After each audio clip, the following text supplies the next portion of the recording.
Hey guys, welcome back to channel once again. Hope you are doing good. तो कैसे हो आप लोग? मैं बहुत बढ़िया।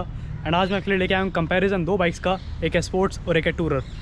तो दोनों की बात करेंगे। एंड ये रही दोनों बाइक्स हमारे सामने, रॉयल एनफील्ड एंड सुजुकी। तो सुजुकी की मेरे पास है स्पोर्ट्स बाइक एंड ये रॉयल एनफील्ड की है हमारे पास टूरर बाइक, जो कि अभी रिसेंटली परचेज्ड है। एंड इसका ओनरशिप रिव्यू आ चुका है, आप चैनल पर देख सकते हो रिव्यू इसका। सो ये मेरी बाइक है, मैं भी अपना एक शॉर्ट रिव्यू, एक शॉर्ट कंपैरिजन इस बाइक के साथ अपना बताऊंगा। और ओनर हमारे साथ खड़े हैं, ये भी इस बाइक का बताएंगे कि इन्होंने स्पोर्ट्स बाइक परचेज़ क्यों नहीं करी। ये R15 लेना चाहते थे बट इन्होंने R15 परचेज़ इसलिए नहीं करी, वो यही बताएंगे। तो वीडियो को शुरू करते हैं दोस्तों। तो सबसे पहले बात करते हैं आरी के बारे में। आरी के बारे में अगर इसे कंपैरिजन करें हम, ये सुजुकी जिक्सर 150 का। सो ये BS4 मॉडल है दोस्तों। एंड अगर सबसे पहले बात करते हैं तो ये मिस्टर शुभम। तो शुभम बताओ यार, ये कि आपने R15 या फिर स्पोर्ट्स जो लुक थी वाली बाइक क्यों नहीं परचेज़ करी आपने? इनिशियली तो मेरा मन R15 का ही था, सब ओके। हम लोगों को पता ही है, सारे हाँ, हमें पता ही है। मतलब हम लोगों ने सब कुछ बुक भी कर ही ली थी ऑलमोस्ट। मतलब हम लोग जब गए थे, जिस दिन परचेज़ करी है उस दिन एक्चुअली हम गए R15 लेने थे। वहाँ पे हमारे साथ कुछ सिचुएशन ऐसी होगी, फिर हमारा मन हट गया, फिर हमने रॉयल एनफील्ड ही परचेज़ कर ली। जैसे आपको एक आई बटन पे एक वीडियो का लिंक मिल रहा होगा जिसमें कि R15 V4 का रिव्यू है, तो वही भैया हमें मिले थे वहाँ पे सर्विस सेंटर में। फिर एक्चुअली क्या था, हमें बहुत सारे डाउट्स थे कि अगर मैं स्पोर्ट्स बाइक लूँगा तो जो राइडिंग पोस्चर होगा वो बैक पे कितना पेन करेगा, जो पिलियन का पोस्चर होगा उसमें किसी और को, घर वालों को बिठा सकता हूँ या नहीं बिठा सकता। प्लस अगर मैं 60-70 किलोमीटर डेली चलाऊँगा तो क्या वो मेरे हेल्थ के लिए ठीक है या नहीं है। तो यही मेजर कंसर्न्स थे। बट स्टिल मैं R15 पे जा रहा था क्योंकि एक्चुअली कॉस्ट डिफरेंस था। अगर आप स्टार्टिंग में इनिशियली बात करो, मतलब ऑलमोस्ट 40,000 रुपये महंगी है R15 से। हाँ, तो इस वजह से मेरा था कि R15 ले लेते हैं। पर फिर वही लास्ट में लगा कि अगर जब इतने पैसे लगा रहे तो फिर क्यों कंफर्ट से कॉम्प्रोमाइज़ करना है। तो अगर इसकी हैंडलिंग की बात करें तो आपको किसकी परफेक्ट लगी हैंडलिंग? मतलब मैंने दोनों चलाई है। मेरे को तो ऐसा लगता है कि कर्व्स पे, एजिस पे कंपैरेटिवली इसकी हैंडलिंग ज़्यादा बेटर होती है, क्योंकि किसी भी स्पोर्ट्स बाइक में होता है जो फेंडर लगे होते हैं, तो आपकी मूवमेंट रिस्ट्रिक्ट कर देते हैं, थोड़ी सी हो जाती है। तो लेकिन अगर मैं इसकी बात करूँ अपने जिक्सर की, तो इसमें हैंडलिंग का मेरे को कोई अभी तक इशू नहीं आया, क्योंकि इसके जो फेंडर्स है वो अलग है। और हैंडल बार भी थोड़ा, आप देखो मैं आपको दिखाता हूँ, हैंडल बार भी इसका ऊपर है थोड़ा सा और इसका थोड़ा सा नीचे है। तो दोनों बाइक्स में अगर हैंडल की मैं बात करता हूँ, जैसे इन्होंने बताया रॉयल एनफील्ड ओनर ने कि इनको इसकी हैंडलिंग अच्छी लगती है क्योंकि इसमें फेंडर्स नहीं है और कविंग रेडियस भी अच्छा है, ऐसी है ना। तो अगर मैं अपनी की बात करूँ तो मेरे को भी हैंडलिंग अच्छी लगती है। बट समटाइम्स कुछ अच्छे कर्व में मेरे को बारी बारी पीछे लेनी पड़ती है, वो एक कर्व में नहीं मुड़ती, इतना रेडियस नहीं है इसका जिक्सर का। तो अब जो नई वाली जिक्सर आई है उसके अंदर भी और रेडियस कम हो चुका है, क्योंकि उसका हैंडल चेंज कर दिया, पोजीशन चेंज कर दी, जो BS6 आई है। अगर बात करते हैं दोनों के सीटिंग कंफर्ट की, स्पोर्ट्स बाइक एंड इसका, तो आपको पहले आप बताइए आपको किसका सीटिंग कंफर्ट ज़्यादा अच्छा लगा? मेरे को तो रॉयल एनफील्ड का ही लगा, क्योंकि थोड़ी सी पोजीशन अपराइट होती है।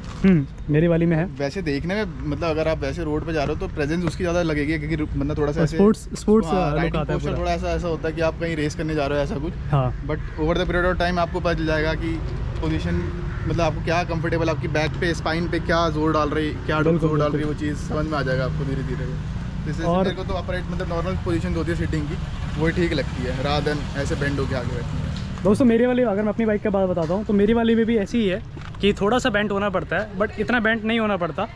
हाँ, अगर इसके कंपैरिजन की बात करूँ मैं, जो रॉयल एनफील्ड है तो इससे कंपैरेटिवली तो बेंट होना ही होना पड़ता है। तो और बात करते हैं, आगे चलते हैं।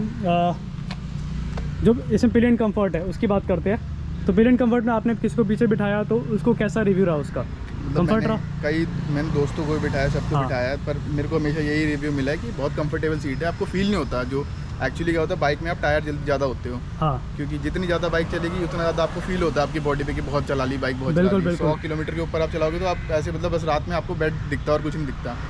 इसमें वैसे थोड़ा सा, उसमें थोड़ा सा रिलीफ है कि अगर पीछे पिलियन बैठे तो पिलियन का ऐसा फील नहीं हो रहा कि बहुत ज़्यादा ड्यूरेशन से बैठे हुए हैं, कि कोई पेन हो रहा है या ऐसा कुछ। तो मेरे को कंपैरेटिवली वो लगता है कि पिलियन कंफर्ट इसमें, ऊपर से मैंने तीन जनों को बिठा के चलाया हुआ है। बिल्कुल, मैं खुद बैठा हूँ इस पे। तो हम मतलब हम लोग जैसे लड़के हैं, लड़के 3 जने तो आम बात है। अगर अंदर कहीं घूमना आपको अपनी गली वली में, हाँ, तो उसके लिए फिर अगर ये रहता है कि पिलियन थोड़ा सा कंफर्टेबल हो। अब स्पोर्ट्स बाइक में ये होता है कि 3 जने आप बिठा तो लोगे, बट एट व्हाट कॉस्ट, मतलब जो बंदा चला रहा होगा उसी को पता है कि कितना दर्द होगा उसको, उसी को दर्द होता है गाइस। मेरे को पता है, मैं चलाता हूँ कभी कभी 3 को बिठा के मजबूरी में, तो मुझे पता है कि मेरे हाथों पे और मेरे लोअर बॉटम पे कितना जोर पड़ता है, मुझे पता है। ये दोस्तों को मना तो कर नहीं सकते कि नहीं बिठा रहे, आपको बिठाना तो पड़ेगा। एग्जैक्टली।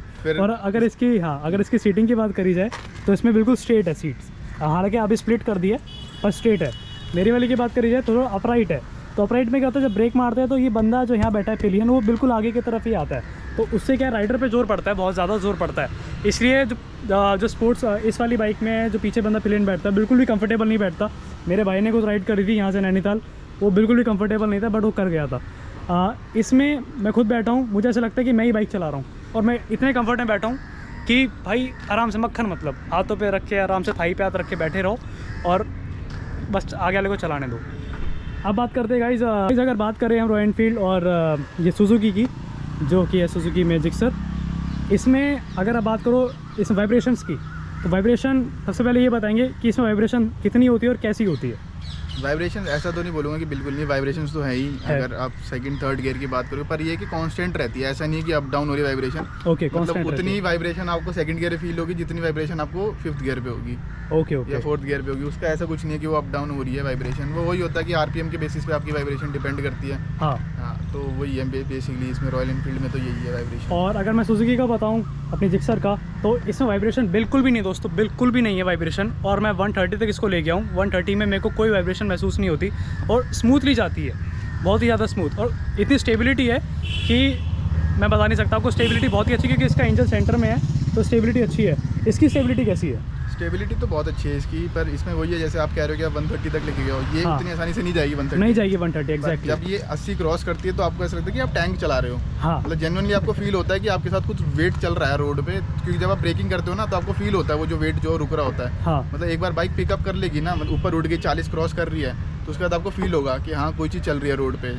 तो इसकी ब्रेकिंग कैसी लगी आपको अभी तक? ब्रेकिंग तो मेरे को बहुत प्यारी लगी। अब इसमें डुअल चैनल एबीएस है। हाँ, इसी के चक्कर में थोड़ी सी मेरे को महंगी पड़ी, सिंगल चैनल एबीएस थोड़ी सस्ती पड़ती है कंपैरेटिवली, बट वो सेफ्टी फीचर में देखा जाए तो बहुत ही अच्छा आप रहेगा। वही कॉम्प्रोमाइज़ कर रहे हो एंड ऑफ द डे कि आप हाँ, या तो सेफ्टी फीचर ले लो या तो फिर प्राइस देख लो, तो इस चक्कर में। सो गाइस, मैं अगर अपनी की बताऊं तो इसमें तो मेरी में ABS नहीं है, क्योंकि मैंने ली थी 2017 में और उस टाइम में ABS मॉडल आया नहीं था, FI में आया था, मेरे को FI चाहिए नहीं थी।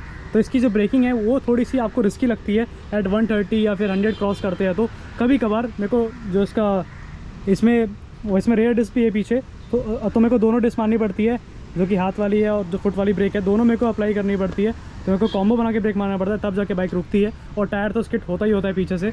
इसका कभी टायर स्किट हुआ है पीछे से? अभी तक तो कोई ऐसा मेरे को कभी ऐसा नहीं लगे टायर स्किट हुआ है। ओके ओके, मैंने कभी अभी झूठ क्या बोलना है, इसमें अभी तक मैंने ऐसी कोई सडन ब्रेकिंग करी भी नहीं है जिसमें टायर वो स्किट। अभी आप स्मूथ चला रहे हो, पहला महीना है, हो गया इसलिए पहले थोड़ा सा आराम से वो कर लें। ओके ओके, उसके बाद कभी करेंगे ये सब। और बात करें इसकी टैंक की जो कैपेसिटी है, इसकी कितने की है? इसका 2.5 से 3 लीटर का रिजर्व है। ओके, इसके अलावा 12 लीटर का टैंक, 12 लीटर का टैंक है। मैं अपनी की बात करूँ तो मेरे पास भी 12 लीटर का ही टैंक है और उसमें रिजर्व भी इतना ही है, आई थिंक 3 लीटर के अराउंड रिजर्व है, सिमिलर ही है। हाँ, तो आप मेरे को ये बताइए, आपने 3 बंदे बैठाए इस पर, तो आपको कुछ माइलेज में या फिर कुछ जैसे चलने में डिफिकल्टी आती है, जैसे बाइक को खींचना पड़ता है, ऐसा कुछ महसूस होता है? नहीं, माइलेज पे तो मैंने कभी टेस्ट किया नहीं, कोई डिफरेंस पड़ रहा हो या क्या, पर हाँ मेरे को ऐसा जरूर लगता है, मतलब दूसरी बाइक्स भी चलाई 3 बंदे बिठा के, तो आपको थोड़ा सा ज़्यादा एक्सीलेटर देना पड़ता है। मेरे को तो लगता है थोड़ा थोड़ा, कभी कभार लगता है। बुलेट में ऐसा नहीं है, बुलेट में यही है कि मतलब जितना 2 बंदों में चल रही है उतना ही वो 3 में भी चलेगी, अनलेस अनटिल आपने कोई बहुत ही डिफरेंस कर दिया, 3 बंदे बहुत भारी भारी बैठ गए। हाँ, तो हल्का सा फील होगा, ठीक है, बट एक बार उड़ गई उसके बाद तो सब कुछ एकदम जैसे नॉर्मल चलती है। 2 बंदों में सिंगल बंदे में तो उतना ही चलेगी, उसके बाद आपको कभी फील नहीं होगा कि आपने 3 बंदे बिठा रखे हैं। ओके, मेरी वाली में कैसा है कि अगर 80 क्रॉस कर जाती है, पीछे 3 बंदे बैठे हैं, तो मुझे पता नहीं चलता पीछे कितने बंदे बैठे हैं, वो भागती चली जाती है। हाईवेज की बात बता रहा हूँ, भागती चली जाती है बाइक और बहुत स्मूथ चलती है। तो दोस्तों, ये था हमारा कंपैरिजन जो कि royal Enfield and Suzuki Gixxer का था। तो कैसी लगी आपकी वीडियो नीचे कमेंट बॉक्स में ज़रूर बताना, और कोई आपके डाउट्स होते हैं दोनों बाइक से कंपैरेटिवली तो आप हमसे पूछ सकते हो नीचे कमेंट बॉक्स में। सो वीडियो को लाइक करना एंड चैनल को सब्सक्राइब करना, वीडियो पसंद आई है तो। और मिलते हैं किसी ऐसी नई वीडियो के साथ। So till then bye bye, take care, ride safe, stay safe, bye bye.